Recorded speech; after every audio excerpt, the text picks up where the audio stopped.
The apartment door creaked open so loud, I was afraid I had woken up all of his neighbors on the ground floor. I stepped inside and shut the door behind me. I watched as goosebumps crawled up my arms and across my skin. I wasn't alone. Something was there. Something was waiting for me all this time.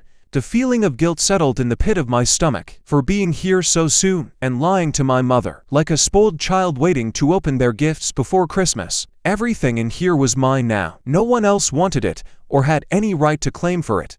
I doubted my mother would have wanted any part of this. The truth was, though, I didn't care about his belongings. Sure, maybe someday I could use it or sell it, but I wasn't here for that. I wanted to understand what my father was so afraid of, what he must have felt guilty for. A burden he carried until his very last moment. It had only been 2 hours since he passed. And seeing his single recliner in the living room, no other chair or couch waiting for any company, I regretted not trying harder to get to know him after all these years, away from my mother's grip.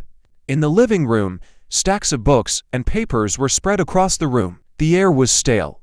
When I turned on the living room lights, 3 out of the 4 bulbs of the main light were out. It was too dim to get a good look at anything, so I pulled out my cell phone and turned its flashlight on and began looking around for clues, anything that would point me in the right direction. The first thing I stumbled on was the living room wall behind the recliner. I moved closer to see, ignoring the sounds of the upstairs neighbor stumbling around above me. In large and small letters alike, my father had written words and sentences all across this wall with black ink.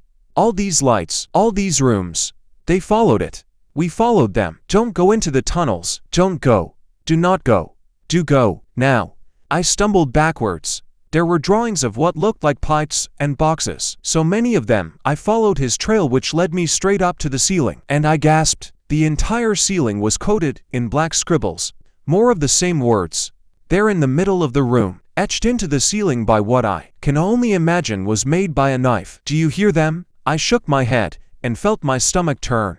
Maybe I shouldn't have come here. Not so soon. My father's words were still ringing in my head. I'm sorry. I was afraid. I was in a room where a madman had lived.